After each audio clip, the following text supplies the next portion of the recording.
ते मुसलमानांमध्ये प्रगल्भता आली का हा याचा इश्यू मी करणार नाही. कुठल्याही संघटनेवरती बॅन करायचं असेल तर मी एवढंच म्हणणार आहे की त्या उलेमा संघटनाने त्यांच्याकडे जेवढी माहिती आहे ती सगळी माहिती पहिल्यांदा पब्लिक ह्याच्यामध्ये आणावी, डोमेनमध्ये आणावी. एक भाग. दुसरा भाग, ते असं हे कबूल करणार आहेत का की त्यांनी ज्या आघाडीच्या पाठिंबा देतात आहेत त्या आघाडीकडे त्यांनी असणाऱ्या 44 जागेंची मागणी केली होती आणि आज आपल्याला असं दिसतंय त्या 44 जागेंपैकी डबल डिजिटमध्ये सुद्धा आकडा म्हणजे मुसलमानांना प्रतिनिधित्व मिळालेलं नाही. त्याच्यामुळे हे जे उलेमा आहेत या उलेमांचं राजकारण किंवा त्यांचा असणारा दबाव आपल्या समाजाला किंवा मुस्लिम समाजाला, मी मुस्लिम समाजापुरतंच मर्यादित राहतो, मुस्लिम समाजाला प्रतिनिधित्व मिळावं काँग्रेसकडून, NCPकडून आणि उद्धव ठाकरे यांच्याकडून त्यांची ताकद कमी पडली आहे का हे त्यांनी असणारा खुलासा करावा. हा पहिला भाग. दुसरा भाग, 32 ठिकाणी, कदाचित माझा थोडा अपडेट कमी असेल त्या सगळ्या ह्याच्यामध्ये, पण 32 ठिकाणी एकनाथ शिंदे वर्सेस उद्धव ठाकरे किंवा उद्धव ठाकरे वर्सेस एकनाथ शिंदे असा असणारा सामना आहे.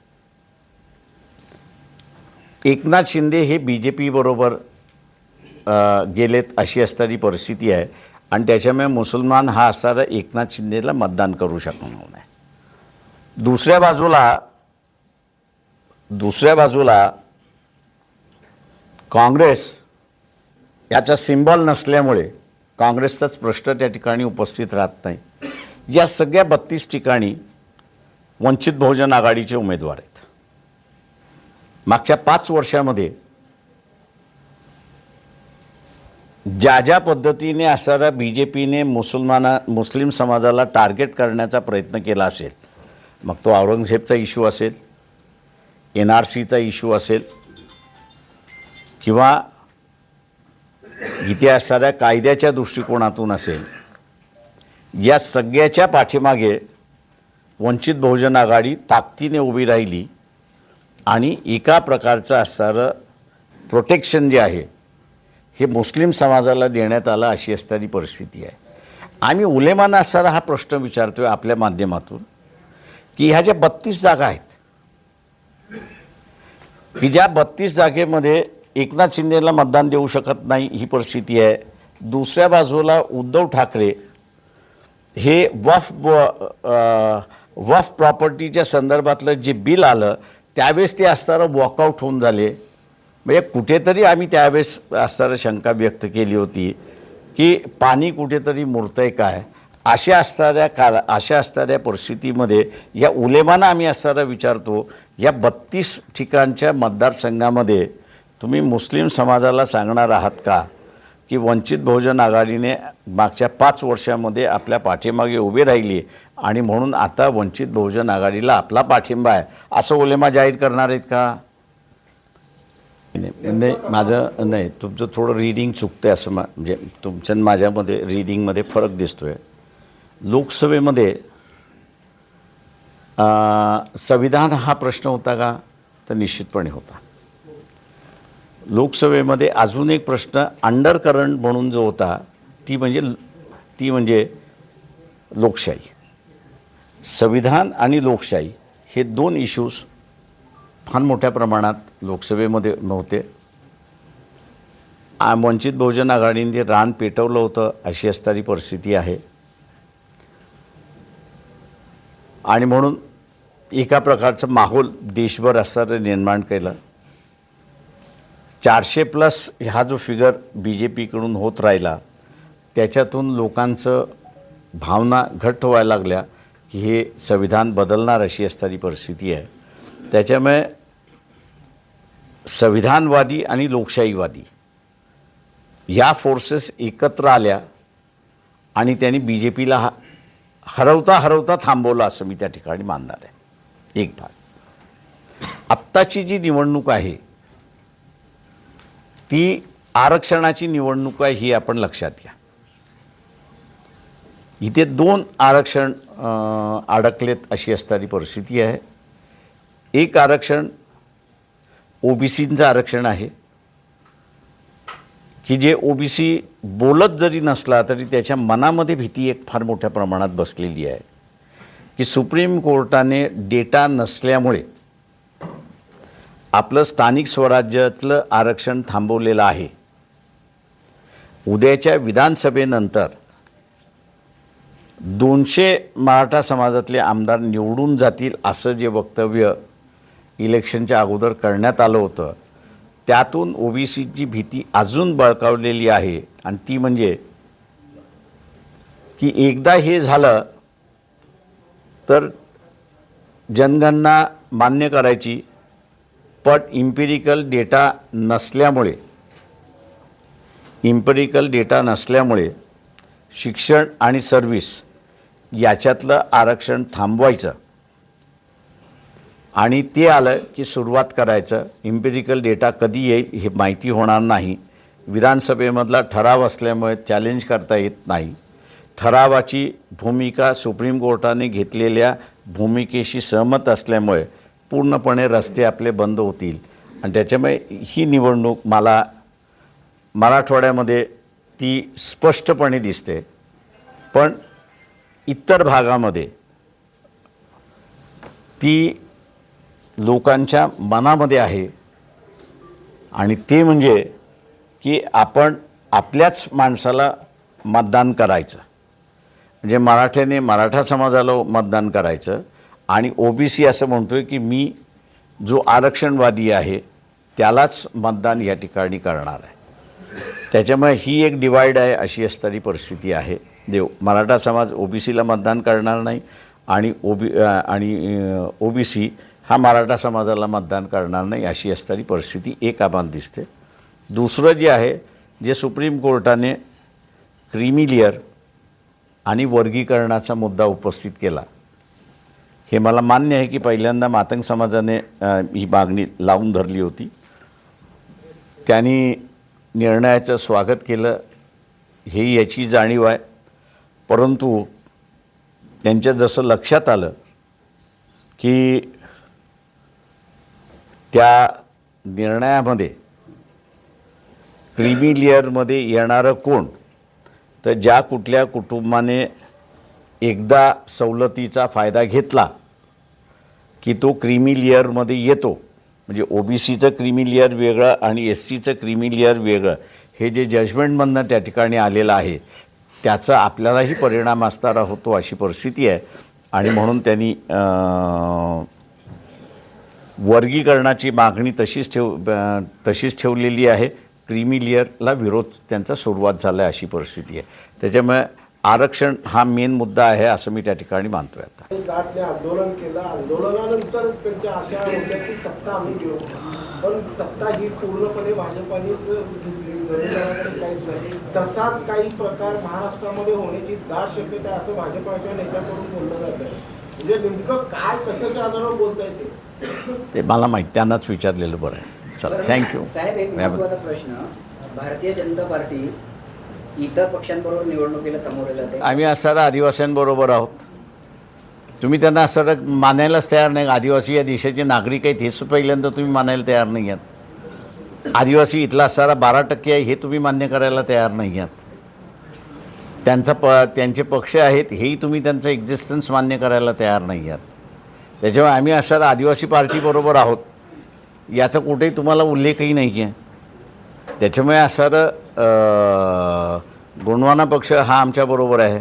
राजुऱ्यामधल्या त्यांच्या उमेदवाराला आम्ही असणारा पाठिंबा दिलेला आहे. चोपडामधला भारत आदिवासी पार्टी म्हणून राजस्थानमध्ये सत्तेमध्ये आहे, त्यांचा असणारा अध्यक्ष अनिल गायकवाड हा चोपडा मतदारसंघामध्ये लढतो आहे, त्याला असणारा आमचा पाठिंबा आहे. त्यांना आपल्याला दिसत नाही. एकलव्य संघटनेमधला असणारा अध्यक्ष अनिल जाधव राऊरी मतदारसंघामधनं असणारा लढतात आहेत. तुम्ही हे मान्यच करायला तयार नाही आहात की हा तुम्हाला मराठीच्या बाहेर तुम्ही बघायलाच तयार नाही आहात. आणि म्हणून आम्ही असं एक नाव दिलेलं आहे त्याला, मराठा खानावळ. त्या मराठा खानावळमध्ये 2 उपरे आहेत. एका बाजूला देवेंद्र उपरा आहे आणि दुसऱ्या बाजूला असणारा उद्धव ठाकरे. दुसरे कोणीच नाही आहेत. त्याच्यामुळे उरलेले जे नाही त्यांचं आम्ही असं वेगळं ताट केलं ते तुम्ही मान्यच करायला तयार नाही. आता तो ओबीसी वेगवेगळ्या संघटना आमच्याबरोबर, म्हणजे आता हाकेसारखे आहेत ते प्रचाराला लागलेले आहेत. नवनाथ वाघमारे आहेत ते प्रचाराला लागलेले आहेत. हे तुम्ही मान्यच करत नाही आहात. कसं असेल ते जरांगे पाटलांनी असं सांगितलं होतं की आम्ही उमेदवार उभा करणार, ऐनवेळेस त्यांनी माघार घेतली. काय राजकारण नक्की झालं, आपला काय त्यामध्ये? हे जे 200चा आकडा मी जो म्हणालो, जरांगे पाटलांनी सगळ्यांना उभं केलं आणि शेवटच्या दिवशी म्हणजे विड्रॉलच्या दिवशी विड्रॉ करायला ठेवलं. त्यातून 200 श्रीमंत मराठा कसे निवडून आणायचं ह्याचा खेळ झाला. आणि दुर्दैव मी असं म्हणेन की जरांगे पाटील त्या खेळामध्ये सहभागी झाले आणि रयतेतल्या मराठ्यावरला त्यांनी वाऱ्यावरती सोडलं. मला वाटतं सेन्सस जर झाले असते तर अधिक चांगलं झालं असतं, मी त्या ठिकाणी मानलं असतं. आपल्याला अधिक चांगल्या रीतीने त्या ठिकाणी बोलता आलं असतं. याचं कारण असं आहे की मुंबईची लोकसंख्या म्हणजे मराठी माणसाची लोकसंख्या कमी करणारा जबाबदार कोण असेल तर शिवसेना आहे, हा माझा सरळ सरळ आरोप आहे. मी मुंबईकर आहे, मुंबईतला वाढलेलो आहे, राहिलेला आहे. तेव्हा आणि ज्यांना कोणाला चॅलेंज करायचं असेल त्यांनी चॅलेंज करावं. मी नाही असं म्हणत नाही आहे. महानगरपालिकेचे गेले 20 वर्षाचे कॉन्ट्रॅक्टर कोण कोण आहेत तेवढं असताना सांगावं. तो मराठी माणूस आहे की तो बिगर मराठी माणूस आहे? 90% कॉन्ट्रॅक्टर हे बिगर मराठी आहेत आणि त्यांनी येताना त्याच्याबरोबर लेबर घेऊन आला. आता तो लेबर आल्यानंतर त्याला मुंबईसारखं शहर मिळाल्यानंतर तो सोडतोय कशाला?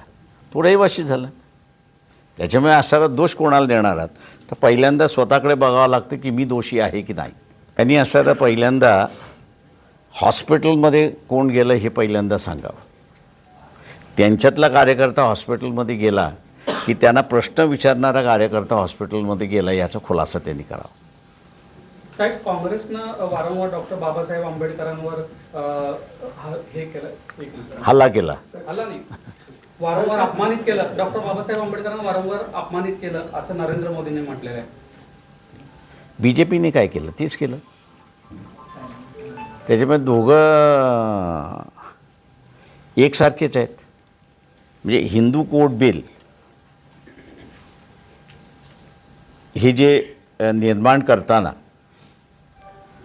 त्याला पहिला विरोधक कोण होता? तर हिंदू महासभा होती. दुसरा विरोधक कोण होता? तर RSS होती. तिसरा विरोधक कोण होता? तर साधू संतांना असताना पुढे करण्यात आलं. पण साधू संतांशी ज्यावेळेस बाबासाहेब बोलले आणि त्याने झालं तर साधू संतांनी तुम्ही पुढे जा, तुम्ही चुकीचं करताय असं आम्हाला वाटत नाही त्या सगळ्या ह्याच्यामध्ये. पण जे काँग्रेसने केलं ते त्यावेळेच्या जनसंघाने केलं, त्यावेळेच्या हिंदू महासभेने केलं. त्याच्यामुळे मी असताना मानतो त्या ह्याच्यामध्ये की त्याचं कोणी राजकारण करावं असं मला वाटत नाही आहे. कारण का बाबासाहेबच नेहमी म्हणत असत की एखादी व्यवस्था माणसाला सांगत असेल की तुम्ही असं वागलं पाहिजे आणि तो त्या पद्धतीने वागत असेल तर त्या माणसाचा दोष नाही तर त्या व्यवस्थेचा दोष आहे. आणि त्याच्यामुळे बाबासाहेबांनी ज्यांनी आंदोलनं केली, अमुक केली किंवा विरोध केला त्यांना कधीच बाबासाहेबांनी असणारा दोषी धरलं नाही. त्यांनी सिस्टमला दोषी धरलं. सिस्टम बदलवली आणि माणसं बदलली तशी असणारी परिस्थिती आहे. माझं म्हणणं असं आहे त्याच्यामध्ये उद्याची कॉन्स्टिट्यूंट असेंब्ली GNK ह्यांनी रिकास्ट केली तर त्याचे कॉन्सिक्वेन्सेस काय हे बघणं त्याच्यातलं महत्त्वाचं आहे. त्याच्यामुळे जे गोडी गुलामीने केलं पाहिजे होतं ते गोडी गुलामीने न करता पक्ष आवेशाने केलेलं आहे. ते कदाचित देशाला हानिकारक होईल असं मी त्या ठिकाणी मानतो आहे. म्हणून मी मगाशी जे म्हणालो की 1990 आणि 200 हे पुन्हा देशामध्ये रिव्हिजिट होतंय का याची असणारी परिस्थिती आहे. साहेब, काही दिवसापूर्वी सदाभाऊ खोतांनी शरद पवारांच्या थँक्यू व्यंगाबद्दल बोलले मी काहीच बोलत नाही. बाळासाहेब, प्रश्न असा मी तुम्हाला आत्ताच सांगितलं की 1990ची जी परिस्थिती आहे ती परिस्थिती पुन्हा आम्हाला दिसते. तुम्हाला ती दिसणार नाही आहे. तुम्हाला असं दिसणार नाही आहे ती. याचं कारण असं आहे की तुम्ही तिथे बघायलाच तयार नाही. तुम्ही जात आणि धर्म याच्या बाहेर यायला तयार नाही आहे. देशाच्या सिक्युरिटीचा इश्यू तुमच्या कधीच अजेंड्यावरती राहिलेला नाही आणि त्याच्यामुळे ज्याचा देशाच्या सिक्युरिटीचा इश्यू हा नसेल तर त्यांनी असताना सांगावं. तुम्हाला असताना पुन्हा सांगतो की सुहास कुलकर्णीने घेतलेली माझी मुलाखत आणि त्यांनी केलेल्या याच्यामध्ये मी त्यांना असणारा पुरावा दिलेला आहे की वोरा कमिटी स्थापन झाली होती.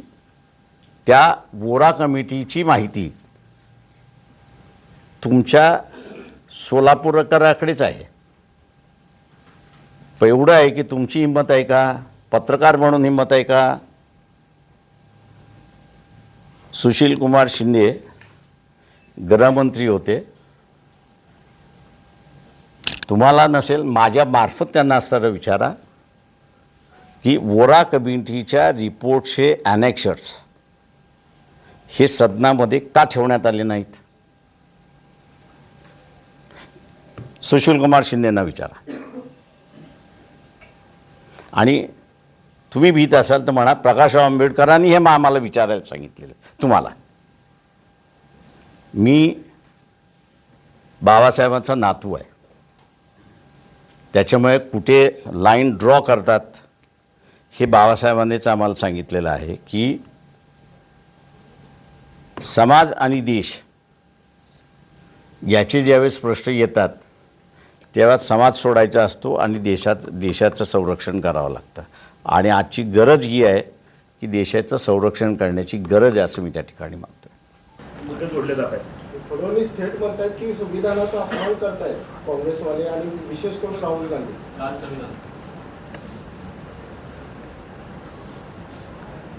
जे काही पार्लमेंटमध्ये संविधान ज्याच्यावरती सगळ्यांच्या सह्या आहेत, देवेंद्र फडणवीसना माझं चॅलेंज आहे. त्याचा कलर काय येतो त्यांनी फक्त सांगावं. उरलेलं जाऊ द्या. त्याचा कलर काय आहे तेवढं फक्त त्यांनी असताना सांगावं. आणि दुसरं, राहुल गांधी जे लाल संविधान घेऊन फिरतात आहेत ते भारतीय जनता पक्षाच्या सरकारनेच पब्लिश केलेलं आहे. आणि तुम्हाला कोणाला जर बघायचं असेल तर इथल्या कुठल्याही म्हणजे बुक स्टॉलमध्ये किंवा लायब्ररीमध्ये एवढं छोटं असं असताना ते संविधानाची कॉपी आहे की तुम्हाला वकिलाकडे गेला तर वकिलाकडे मिळेल. ती कॅरी करणं फार सोपी आहे. आणि तेही पब्लिशिंग हाऊस जे आहे ते अलाहाबाद पब्लिशिंग हाऊस आहे. अलाहाबाद पब्लिशिंग हाऊस एका काळी असताना सरकारी होतं, आता त्याला असताना सेमी सरकारी केलेलं आहे आणि त्यांनीच ते पब्लिश केलेलं आहे. आणि त्याचा कलर जो आहे तो लाल आहे आणि त्याचं जे रिंग आहे ते गोल्डन रिंग आहे अशी असणारी परिस्थिती आहे. आणि प्रत्येक वकिलाला तुम्ही विचारलं तर तो खिशातून काढून दाखवली हे संविधान माझ्याकडे आहे. त्याच्यामुळे असं हे आहे. पण ओरिजिनल संविधान जे आहे त्याचा कलर काही आहे तो असताना देवेंद्र फडणवीस यांनी सांगावा.